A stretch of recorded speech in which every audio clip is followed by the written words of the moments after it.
Okay, folks, essentials to market structure. And this module is going to be really based upon the premise of looking towards helping you educate yourself in determining trade direction. This is probably one of the most reoccurring email inquiries and posts that you see in the forums on baby pips directed to me. It's my goal, obviously, to share further amplification on some of the concepts that I use in determining trade direction, and hopefully this will be insightful for you. But what do we do when we sit down in front of the charts? What's the primary function as a trader? Well, you as a Forex trader, you want to be finding your way through price. And as a new trader, I can understand how daunting this task may be because there's so many different time frames. You have your monthly, weekly, daily, 4-hour, 1 hour, 15-minute chart, 5-minute chart, 1-minute chart. You have tick charts. All these different time frames. It's very bewildering sometimes if you don't understand really what it is that you need to be doing and breaking down price in a uniform, structured way. So the first thing I'm going to really counsel you on is your primary objective is to know your time frame that you're trading. Okay, and it gets back to what type of trader are you going to be? Are you going to be a position trader? Are you going to be a swing trader, a short-term trader? Or are you going to be a day trader or a scalper? I can't teach you how to find the correct style of trader. That's within you. That's all part of your personal makeup. So this module, much in the same capacity my other modules have been, they're going to speak in general terms, okay, but it's going to give you enough insight for you to be able to determine what it is that you need to be focusing on for you to find the most optimal way of trading for you yourself, okay, because each of us are going to be different. As you grow and you mature as a trader, you may be multi-time frame based in terms of trading. In other words, I consider myself a dynamic trader simply because I can trade any one of these time frames. Now, I excel in the short-term to swing trading area, but I can day trade and I can scalp, but I prefer not to. It would be my advice to you is, if you can, try to work within the short-term to day trading in the beginning, because it's going to give you the most immediate feedback and it's going to give you the confidence you need to be sticking to a plan, because obviously as a position trader you don't have a whole lot of opportunities materializing that frequently. Swing trading, again, same capacity. It's going to be a little while between each setup, so it's going to be harder for a new trader looking to find themselves to wait between the signals and stick within that specific framework for trading. So short-term trading and day trading and scalping, let's just avoid that for now, but we will talk about how you can utilize these concepts for scalping. But again, short-term and day trades, if you are brand new to price action, those are very rewarding because they give you the immediate feedback new traders sometimes need. So let's talk about what the professional perspective is when we're applying market structure. Well, obviously for position trades, this is going to be anywhere between 3 to as much as 6 months to a year in terms of duration. Now, I don't have a whole lot of types of trades like this, but every 3 to 4 months in the marketplace, whether it be in stocks or commodities or Forex, there is a specific swing that manifests itself, and we talked about that in other videos and other teaching. I'm not going to cover that here, but if you are that type of trader, obviously the 3 time frames that you would utilize to break down market structure for your particular market would obviously be monthly, the weekly, and the daily. Okay, monthly being your highest time frame, your weekly being your midline or mid-level time frame, and then you have your daily. That would be your short term. Now, as a swing trader, okay, your premise for breaking down market structure will be comprised of looking at the daily, the 4-hour, and the 1-hour chart. Okay, your setup will be based upon what you see on the higher time frame, the daily.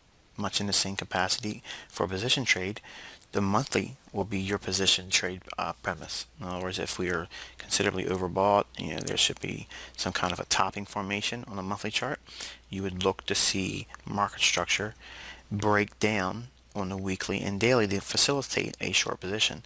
Well, on a swing trade model, you would utilize that same measure of market structure by utilizing the highest time frame for swing trades. In this approach would be the daily chart, and then breaking that down into 4-hour chart, and then lesser price action study in the 1-hour chart. So you'll be timing on the 1-hour, you would be managing on the 4-hour, and the premise or the trade idea would be built upon the highest time frame, which would be the daily chart. Okay, in the swing traders model here. If you're a short-term trader, obviously the duration of time for these types of trades could be anywhere between 1 day to as much as a week or so. Swing trading is about a week or more in terms of trade duration, and I forgot to mention that.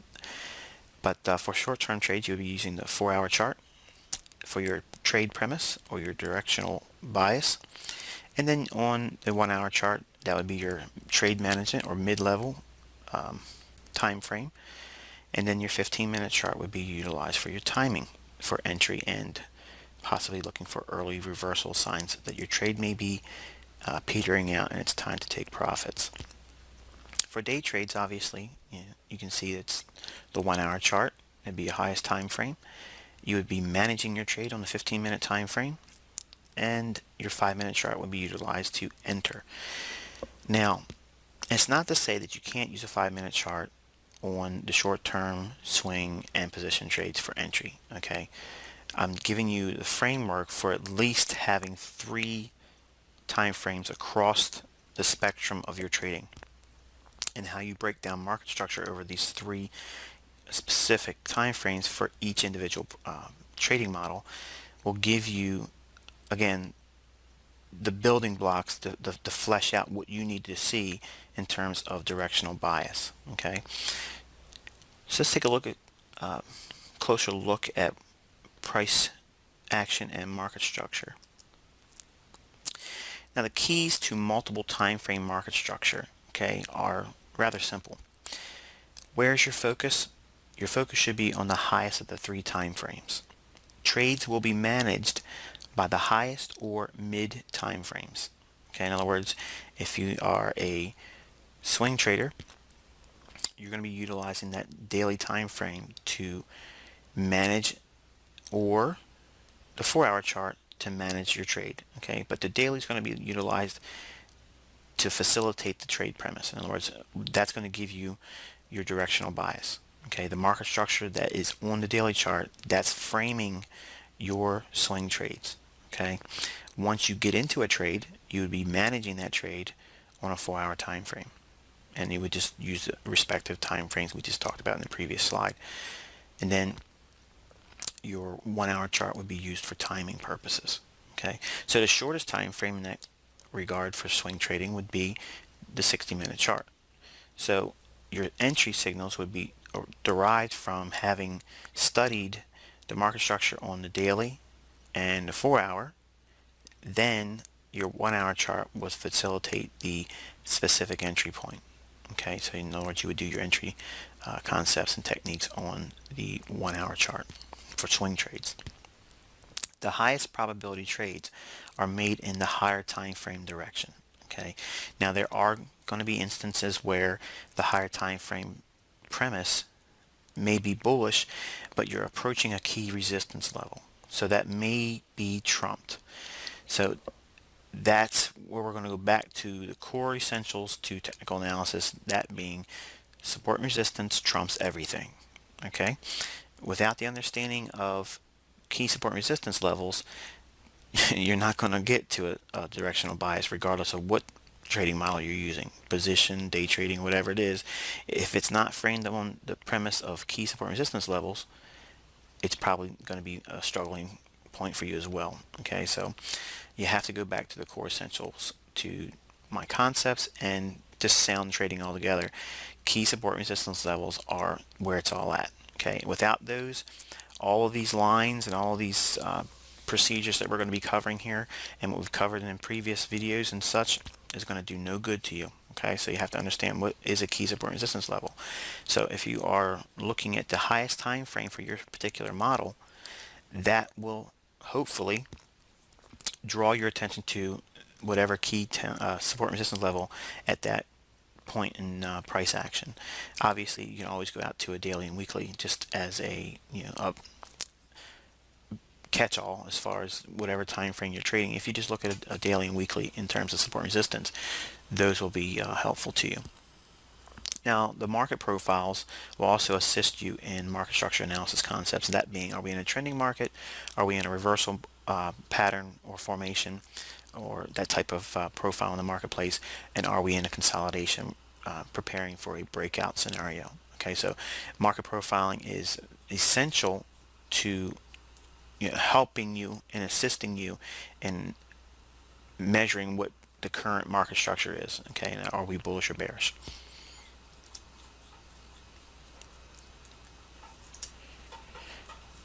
All right, when we're looking at market structure, or we're referring to market structure, what are we speaking about? What is that we're trying to get at? Okay, well, if you look at a price rally up and then price hitting a major resistance level, we're going to assume for a moment that this is your higher time frame. Okay, and I'm going to keep it generic because that way you can apply it to whatever your higher time frame is based on the model of trade that you are aiming to be. As price rallies up into what we would perceive as a higher level key resistance level, price never moves in a straight line. Okay, so there's going to be a consolidation, a price move up, another consolidation, a price move up, and then as price makes it into this resistance level, then we would be anticipating a reversal. So when markets start to break down, taking out short-term swing lows in here, this short-term swing low, when the highest time frame for your particular trading model, once that breaks, this would be the catalyst for you to say, okay, this is probably going to be an optimal trade entry based on the higher time frame chart of your profile. Okay, so for an example, let's just say that this is a monthly chart and you're looking for a position trade. Okay, if the monthly hits a key resistance level like this and it comes down and takes out a short-term low in the monthly, we know now that market structure has broken. Okay, so we have a market structure shift right here. Okay, now we don't know what price is doing over here. This is all in the future. We're anticipating these types of events in terms of price action, but until it actually gets there and starts trading, we can't deal with that yet. So it's all in anticipation and our anticipatory model as far as our framework and thinking about price action. This is what we would expect to see once this structure has been broken. Okay, but as price starts to rally up, we don't anticipate seeing a break through this resistance level, okay, on a weekly time frame to hone in on more key shorter term time frame price levels. And then by zooming in, okay, we would possibly see a shorter term optimal trade entry or respective sell pattern to convince us even further that this is probably going to be a selling scenario. And if we move down into a daily and see something even similar to that, okay, you would have all these nesting confluences of implied resistance levels. Once a higher time frame market structure is broken down, and then we would be able to position ourselves in sync with a top-down approach with market structure. Okay, and then as price starts to trade down, this is the gray area. All these areas where there's missing gaps, okay, that's intentional. Okay, we don't know what's going to take place between the time where we see an entry point and where we expect to see price get to in terms of our targets, and we'll talk more about that later on. But this is the gray area where you have to be comfortable with, okay, because you don't know what's going to happen from where your entry point and your expected exit point. Okay, you don't know if it's going to go down there. Okay, you don't know if it's going to reverse and take you out of the trade. Okay, but the overall framework, okay, or price structure, okay, this is how market structure is built. Okay, this is a price rally and a decline. Okay, we have consolidation. If we expect to see some kind of a rally in here, something's bullish that we would expect support at, as price starts to rally up, okay, we could be utilizing our mid-level or shorter term level time frames to see bullishness. Okay, we want to see support being held, resistance being broken. Okay, and every time price starts to pull back and retrace in here, the market structure concept that you would be utilizing would be to simply look for optimal trade entries. Okay, for buys, you would be looking for reflections to buy. You would be looking for type 2 trend following bullish scenarios. So in other words, in all this area here, you'd be looking for price finding support and resistance being broken.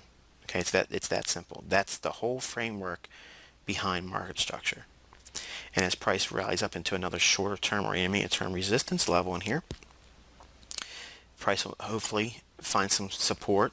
Okay, but if it does start to break down, be comfortable with price coming back and blowing out previous lows in here. Okay, there may be an important low that's taken place, and trailing stop loss orders would be trailed up below that particular point. Okay, so as price dips back down, all that's going to do is give you another opportunity to get long. Okay, now again, let's think for a moment. This is the higher time frame premise. Okay, this is the highest time frame chart. When we start seeing this consolidation in here and we see the higher level resistance level, because these are all known in advance, this is why we have support and resistance studies done. This is all part of our top-down analysis, seeing where price may be reaching for. So if we start seeing price rally up in here and then consolidate again, and this is another higher level key resistance level, if price continues to maintain support and breaks above all of these short-term highs in here, the market structure implies that we could possibly see a leg from this low, or whatever low would form back here, to this high, duplicated on the retracement here from this low to this high. The same thing could be said with market declines and reversals going along. Every time we see a consolidations, you want to study these for shorter term, more dynamic support and resistance levels. These areas are more easily tradable because they have discernible price levels. They're very clear. We don't know how it's going to take price from these consolidations to the next consolidation. We don't know that. We anticipate that gray area that's missing, these little pieces of market structure that's missing. I left that out because I want you to think like this. Okay, if it's a little confusing now, I understand, but if you apply this same general, I don't want to say profile, but this diagram, okay, in other words, in terms of how I have price lows illustrated here, if you look at how price declines actually materialize, you'll start to see these lows form like this, and inside of those consolidations and every swing low that forms, there's going to be a discernible optimal trade entries or reflection patterns, or generally fractal patterns. Okay, so you would apply these concepts, okay, with all the other concepts we've previously discussed, but looking at obviously a higher level key support level down here as a catalyst. Okay, so as price moves from a consolidation down into a new consolidation, much in the same capacity we just saw with the bullish move reaching up into a higher level resistance level, we could be seeing a consolidation in here with this higher level support level down here. This would be where price may be reaching for. So if it's consolidating here, we could look for a move from whatever high forms here to this low, okay, duplicated from this high or whatever high forms in this area down to this low. Okay, so while this diagram is fragmented, okay, think of in terms of the market maker profiles that I just recently shared with you guys this year. You see that same premise here as well. I don't need to draw the lines in here. You can actually probably remember by the way the profile was given to you. You can actually see it in here. Okay, so as price is engineered to go lower down into a support level, ultimately to trade higher, this is the building blocks that we work with. Okay, now because we have to live in the gray area and not expect a simple black and white premise to trading, when we see a consolidation here and price move down to a new area consolidation and price moves down to a new area consolidation, and then we have short-term breaks on market structure. Okay, in other words, we have a shift in market structure right here. As price trades down to that support level, again, this is all assuming this is the highest level of your 3 time frames that you're trading with for your particular trading model. When you see this shift in market structure here, we would anticipate seeing a bullish move higher. But here's where we enter a new level of gray. When we move into this new consolidation in here, this may not always translate into even higher prices going up like we have here implied. It could be just reaching up to go back to this range from this old high to this low. Remember, inside the range concepts. Okay, so you have to have that in mind. So that's why if you're going to be getting long down here, expect to see some kind of profit taking here. All right, and you would be able to see that utilizing your mid-level chart, okay, for your swing projections. Okay, and we'll talk about that more as we go on. But generally, as you see price come down in here, every time price retraces and gives you new optimal trade entries, that's what you're looking for. You want to see price holding support, breaking resistance, okay, on this side of the support level being found. But as we're trading down into that support level, we're anticipating market structure to break lows and then find resistance. Break lows, find resistance. Break lows, find resistance. Okay, so every new consolidation, if we're expecting price reaching down to our higher level support level, okay, on our highest level chart, that's why we do our analysis on the highest level, because you want to see where price is probably reaching for. And by seeing where the highest level chart in our particular trading model is reaching for, again, we don't know for certain that they're always going to get there. But if you look in these higher level charts, it's going to give you the highest probability in terms of success. If price doesn't get to these particular points and we start seeing early market shifts in market structure, this could be a catalyst for, another type of trade. Okay, we could possibly get a long in here and maybe even reach up into the range from the high to this low here.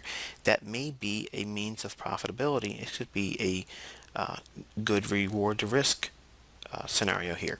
Okay, 3-to-1 could still exist within that framework of price action. Okay, but again, even if that happens, we could still take some short-term trades in here, but that may be a very, very short-term bias, only taking you up to a higher level bias to get lower support levels here taken out. Okay, in other words, you're going to have to blend some concepts here. The inside the range concepts, simply looking at lower lows and lower highs. Okay, if we do get a short-term bounce in here between the high that's formed here and the low here, this could be creating another optimal trade entry to get that fulfillment of this lower level support level down here.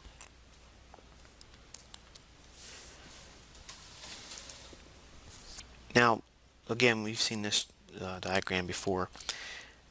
Assuming that we have a high up in here reaching into resistance, as price breaks this short-term low here, the market structure is broken. So as price starts to retrace, every time it retraces, we're looking for new selling opportunities. But if we see a previous swing, as we see here, see this price swing here? Okay? If this level's taken out here, if we get a retracement or another additional sell signal, this is where we use swing projections just on price. We're not using Fibonacci. You can, but just looking at simple price action alone, this low to high, once it's broken, you can start taking this same measurable swing from this point here down to that same level and project it lower. Okay, and you get somewhere in this area here. Now I purposely allowed the diagram to be a little bit farther because I teach to exit on the trade before the actual objective is met. Okay, so every time we see a broken swing, okay, this is a swing that's broken here. In other words, this low here, or whatever low it would have formed in here, I'm assuming that you can see this as a swing. When it's broken right here, we went below it here, if we retrace back into it, okay, I also purposely drew this a little bit past what would be expected as resistance. I've purposely allowed this to move beyond this low here to illustrate how support and resistance can be gray as well. It's not black and white. You're going to have to allow some flexibility with price. So when it starts to pull back deeper, okay, this still could set up the optimal trade entry. Okay, and while this isn't the exact level price was able to stave off a rally, it still was working within the previous range here and this high here as well. So we're still within a bearish market structure. So don't be lulled into thinking this is going to be a long to go higher, assuming again this is a higher level resistance level. And again, every little short-term retracement in here could be a catalyst for an additional entry using our smallest of the 3 time frames. Again, this is all modeling off of the highest time frame, okay, and then assuming once we get this broken down, this swing low here broken, we could utilize the mid-level chart for additional entries and or managing of a position that's already been assumed based on the highest of the 3 time frames. Now, as price also breaks down these swings, in other words, this swing up, once it's broken, okay, this is an engineered swing, okay, you see this in price action all the time, okay, it's a measured move, it's very simple, taking this low to this high, whatever that range is, subtract it from that same point here and project it lower, okay, that's the measured swing. Here is a measured leg move. You have the high down to a low here, and when price starts retracing here, we could see this as an intermediate term price swing, okay, or price leg. So we have a measurable swing here that we can use for projections. Then we also have a measurable leg, okay, so we have the first leg of price down here, and we retrace back utilizing the framework that's based on this swing up, okay, so we're blending 2 concepts here, a swing that's broken, okay, and within a bearish market structure. Then we also have a retracement back into a previous support, broken, it should act as resistance, okay, and notice how this low here, I try to more or less imply that price could be reaching for even a shorter term support that's broken now as resistance. So what might look real clear and discernible on the charts, it may not be as clear cut as that, but we would expect this to be an intermediate term retracement for a new leg down, and that's when you would expect to see the high to low here on this leg repeated and projected from this high, whatever forms here, down here, and that would look similar to what we'd expect when you see intermediate term highs and lows. Intermediate term high is obviously a high that has lower highs on either side of it, okay, and an intermediate term low is a low that has 2 higher lows on either side of it. So it's very easy to see. It's simply looking at your candles and your bars on your respective time frames, and when you see these, note them, okay, and by noting them you'll have whatever ways you want to have it. I'm delineating and denoting that with these blue circles here. It could be anything on your charts. You could have stars. You could just type intermediate term high, whatever. You could put the little arrows on it. Whatever it is that you use to identify them, that's your way of doing it. But it's important you understand where they're at. And when they start to nest out like this, okay, you can classify intermediate term to now long term, because if we have lower highs on either side of it, okay, this would classify this as a long-term high. That would also allow you to expect to see much longer term price swings, okay. So by nesting out and marking off your swing highs and swing lows on your respective time frames, you start to build a framework that's needed to be able to discern if you're in an intermediate term or short-term price swing within your market structure. Now that leg that we were talking about earlier can be seen here by having that intermediate term high noted. So this is an intermediate term price leg, and then here's your intermediate term retracement, okay, and then you would see obviously the next leg down would be replicated. So you can see the range between this low to high is exactly what you see here, causing you to expect or anticipate price movement back here. If you're in the trade still, once you retraced, you can expect to hold on to that trade to get back down to these levels here, which would obviously hopefully be a higher level support level to also converge and have a confluence of reasons to expect to take some profits there.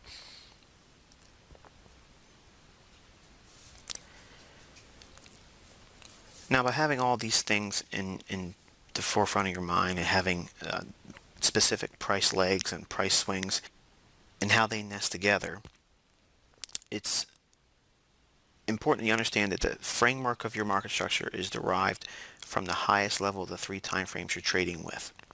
That's where the framework or the basis of your trade is built upon. Your mid-level chart is used to zero down into a smaller time frame, expecting to find support and resistance levels that may not be discernible in your highest time frame. Then your lowest time frame is used for your entry, and we're going to be talking about that specifically here. Assuming that we've built the premise of market structure and assuming that it's bullish, okay, everything we're talking about here would be obviously reversed for selling scenarios. But assuming we have a bullish market structure, okay, we're a swing trader. Let's say for a moment that our highest time frames suggest that we have a bullish market structure underway. We've traded off of a higher level support level, and price has given us a broken market structure to the upside. Okay, so there's been a market structure shift. Short-term highs have been broken on our highest level time frame chart. Our mid-level time frame has allowed us to zero in and find a key support resistance level. Now we have this higher level key support resistance level that's also converging with our mid-level support resistance level. Okay, and that same support resistance level may be a confluence of maybe a pattern that overlaps with that specific that level. Okay, and we now have a bias. Okay, this bias is bullish. It does not mean every single day you're going to get a trade that's going to materialize as a bullish move and see profitability. If it was just that simple, guys, everybody would be multimillionaires and we'd all be Warren Buffett's and super rich. So obviously, it's not that easy. You have to have some discernment and allow for some failure, because it's going to happen. But assuming that we have that premise, okay, our bias is to buy. It doesn't mean that traders can't make money going short this specific day or time frame. Okay, it just means that you are going to stick to being a bull at this particular day or particular time frame. Okay, so with that in mind, we always go back to our key premise of trading within kill zones. Okay, so you want to be doing your entries in your kill zone times: London open, New York open, London close, or Asia. Okay, but assuming we have already arrived at our time of day when we're going to be trading, okay, we already understand that the kill zone, when it's going to begin, we already have our key support and resistance level already identified, and we know where price should get to before we do anything, and that's going to be basically this little area right here. So when we're going to be seeing price hopefully at some point move down to that level here, this is our action point. This is where we take action. We do the entry here, and it could be on a limit basis or it could be a market order, but we're utilizing time and price theory. Okay, so this is what it looks like in your mind. There's nothing happening yet. You anticipate these events unfolding within a specific time of day with a specific bias in mind. Okay, you want to see these things line up. And I think what happens is you guys send me emails, you talk about it on the internet, posting on Baby Pips forums. I don't know what the bias is for today. Here's the secret. Every day the bias is both directions. Every day the bias is both directions. Think about that. There's traders making money going long and short that day. But you have to decide on what it is that you're trading based on your time frame and your profile. Okay, as a trader, are you a short-term trader, swing trader, are you a position trader? And you're looking for the bias that you're holding to line up with price action.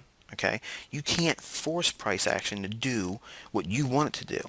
You can only get yourself in sync with what price may be doing and allowing you a ride. Okay, so with that assumption, we're looking at price here with the bullish premise that we would be expecting to see higher prices if we get down to this support level. Okay, so we've established that the higher time frame of the 3 time frames we use for market structure study is now bullish. Okay, we assumed that we have a very respectable support level down here. Okay, so if price trades back down to that level within a kill zone, we're going to be taking action here to buy. Okay, and all we simply do at that point is you wait. You wait until the kill zone starts, and when price gets to that specific point, you use whatever entry technique or concept you're going to be utilizing for your trade entry. It could be optimal trade entry, it could be reflection, it could be a grail, it could be a stinger, it could be any one of the trading patterns that you're utilizing, but it's happening at a key support resistance level with the higher time frame of the 3 time frames you use for market structure giving you your bias. So when you have that, this is your action plan. This is what you do. You don't do anything else. Okay, this could be a sell pattern here, okay, for someone that's a very short-term trader, okay, and trades down, and they've made money from this point here to here. That's not your trade. Okay, so don't try to force more out of the concept than it's intended. Okay, you're just simply looking for a bias for your style of trading. Okay, it doesn't mean that you're going to be right all the time. Okay, so take that out of the equation. All you're doing is looking to get yourself in sync with whatever price action is doing based on your premise or your style of trading.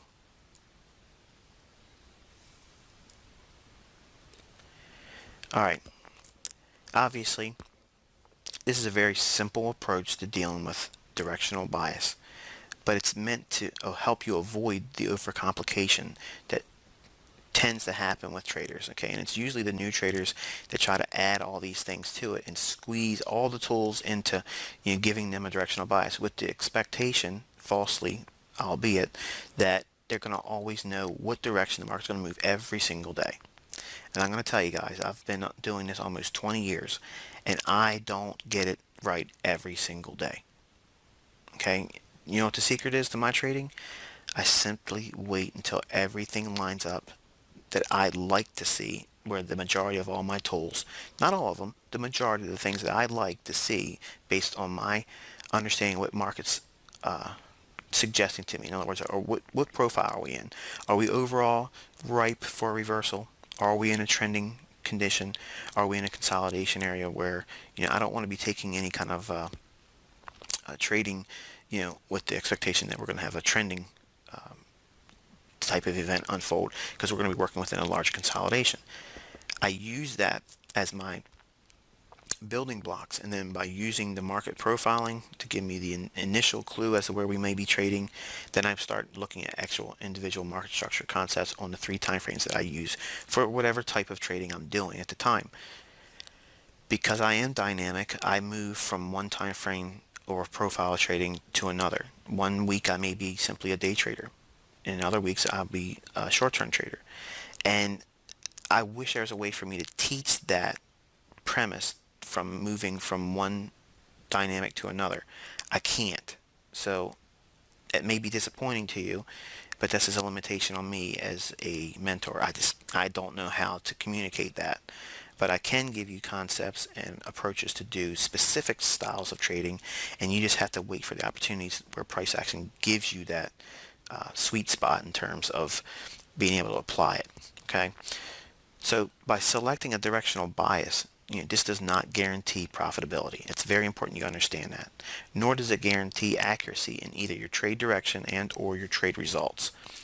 One trader's bias may be bullish. Okay, they're looking for buys, and that may exist inside the realm of another trader's sell bias. They both can be correct and make money, and even see both their respective profit objectives achieved. They both can be wrong and make money despite their respective profit objectives not being achieved. Again, it's not being about being quote-unquote correct. It's about being profitable. However, they both could simply lose money and neither trade idea come to fruition. There is no black and white. It's very important you understand that. As a trader, you must enter the gray and be comfortable with the less than perfect visibility. Trades with the foresight that you're expecting don't exist. Nobody has a crystal ball. I don't have it. I'm still trading on the probabilities, not the perfect scenario. There's no perfect scenario, okay? You, as a trader, will see trades materialize that will provide you plenty of profit-taking potential. Live there. Don't expect 100%. It's not going to happen, okay? Because I guarantee you, the only thing 100% is going to happen is you're going to go nuts expecting an impossibility. Find your time frame as a trader. Determine the market structure given for that time frame. Trade within that respective market structure and perform your targeting on the highest and mid-level time frames. And I promise you, you'll have more than enough trades laid at your feet. But it's not about trading every day, and it's not about capturing 1,000 pips a month. Okay, it's about consistently harvesting profits out of the marketplace, keeping risk low, and your action level low. Don't try to trade a whole lot. Keep your trading controlled. That way you're going to control your emotions, your expectations will be kept realistic, and you're going to live comfortably in the gray.